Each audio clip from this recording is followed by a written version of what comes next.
नमस्कार। आज की इस गहन चर्चा में हम बात करने वाले हैं कि कैसे किसी किताब को चैप्टर बाय चैप्टर बनाया जाए, खासकर अगर आप एक ट्रेनर, टीचर या किसी विषय के एक्सपर्ट हैं।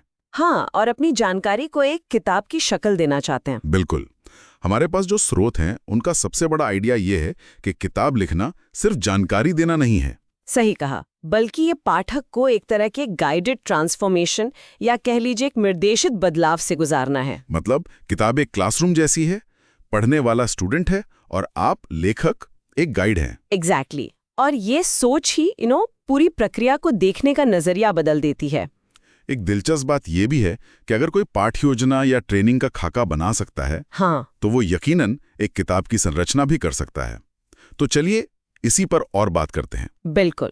तो स्रोत का जो पहला कदम है वो है अध्यायों को सिर्फ टॉपिक नहीं बल्कि परिवर्तन के हिस्सों के रूप में सोचना। परिवर्तन मतलब हर चैप्टर एक छोटा कदम। हाँ, एक छोटी सार्थक सफलता जैसा महसूस होना चाहिए। योजना बनाने से पहले ये पूछना बहुत जरूरी है, इस चैप्टर को पढ़ने के बाद पाठक अलग क्या जानेगा, क्या महसूस करेगा या क्या कर पाएगा। ये वाकई प्रैक्टिकल लगता है। लेकिन कभी-कभी सिर्फ जानकारी देनी होती है, उसमें परिवर्तन कहाँ से लाएं? अच्छा पॉइंट है। देखिए, बदलाव हमेशा कोई बहुत बड़ा लाइफ चेंजिंग मोमेंट नहीं होता। ये एक छोटी सी नई समझ हो सकती है, कोई नया नजरिया या किसी स्किल में बस हल्का सा सुधार। बिल्कुल। पॉइंट ये है कि हर चैप्टर का पाठक के लिए एक स्पष्ट मकसद हो, और इसी मकसद को ध्यान में रखते हुए दूसरा आइडिया आता है। वो क्या है? हर चैप्टर के लिए एक माइक्रो जर्नी यानी एक छोटी यात्रा का ढांचा इस्तेमाल करना। माइक्रो जर्नी ये कैसे काम करता है? इसमें 4 हिस्से होते हैं।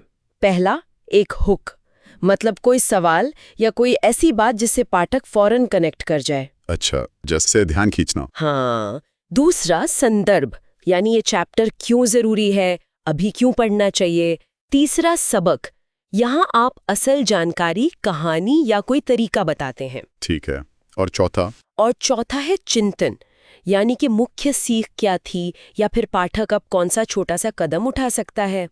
ये ढांचा ना पाठक को एंगेज रखता है। हाँ, ये तो काफी सिस्टमैटिक तरीका लग रहा है। मतलब सिर्फ पढ़ना नहीं, उसे प्रोसेस करने में भी मदद मिलेगी। सही। और ये यात्रा आधारित, समाधान आधारित, गाइड वाली, यहाँ तक कि मोटिवेशनल किताबों के लिए भी काम करता है। बढ़िया। अच्छा, तीसरा पॉइंट था आकर्षक चैप्टर टाइटल्स का। ये इतने जरूरी क्यों हैं? अरे, टाइटल ही तो पहला इंप्रेशन है। आप सोचिए, अध्याय 2, समय प्रबंधन, कितना सूखा सा लगता है। हाँ, बिल्कुल बोरिंग। इसकी जगह अगर लिखा हो अध्याय 2, जब 24 घंटे भी कम पड़ने लगे, या फिर अध्याय 2, कैसे मैंने रोज 45 मिनट बचाकर अपनी जिंदगी वापस पाई। एग्जैक्टली। ये पाठक को खींचता है। ये सिर्फ एक लेबल नहीं, एक वादा है कि अंदर कुछ काम का मिलेगा। टेक्निकल किताबों के लिए भी ये काम कर सकता है। हाँ, क्यों नहीं। जैसे स्रोत में उदाहरण था, अध्याय 3, एक दमदार रेज्यूमे के पीछे का मनोविज्ञान। ये भी आकर्षक है। ये पाठक को महसूस कराता है कि किताब उनकी जरूरत को समझती है। सही है। अच्छा, चौथा कदम था पूरी किताब को एक सिलेबस की तरह मैप करना। हाँ, एक तरह से पूरी किताब का ब्लूप्रिंट बनाना। बस एक डॉक्यूमेंट लें और उसमें लिखें परिचय, फिर मान लीजिए 5 से 10 मुख्य चैप्टर के नाम या उनके आइडियाज, और फिर एक निष्कर्ष। इससे एक शुरुआती ढांचा मिल जाता है। बिल्कुल। भले ही बाद में बदल जाए, पर यह शुरुआत करने का जो डर होता है ना, उसे कम करता है। एक बेसिक स्ट्रक्चर दिख जाता है। और फिर आता है 5वां कदम, कहानियों, टीचिंग और थोड़ी इंसानियत का मिक्सचर डालना। हाँ, ये बहुत जरूरी है। लोग सिर्फ जानकारी के लिए नहीं पढ़ते हैं, वो जुड़ाव महसूस करना चाहते हैं कि उन्हें समझा जा रहा है। मतलब सिर्फ फैक्ट्स नहीं, फीलिंग्स भी। सही। इसीलिए अध्यायों में अपने किस्से, कोई रूपक जिससे लोग रिलेट कर सकें, कोई टूल या टिप, और सोचने के लिए कोई छोटा सा सवाल या कोटेशन डालना चाहिए। तो ये सिर्फ पढ़ाना नहीं बल्कि शब्दों के जरिए गाइड करना बन जाता है। बिल्कुल। स्रोत में एक बोनस टिप भी थी, हर चैप्टर को किसी इमोशनल स्टेट, किसी भावना से जोड़ना। ये कैसे? ये एक बहुत ही पावरफुल टेक्निक है। जैसे मान लीजिए पहला चैप्टर आप चाहते हैं कि पाठक को स्पष्टता दे, क्लैरिटी। अच्छा। दूसरा शायद उम्मीद जगाए, तीसरा किसी पुराने विश्वास को तोड़े। तो आप पूछते हैं, मैं चाहता हूं कि इस चैप्टर के आखिर में पाठक कैसा महसूस करें, और फिर उसी हिसाब से लिखते हैं। हाँ, फिर आप वैसे ही कहानियां चुनते हैं, वैसे ही शब्द इस्तेमाल करते हैं।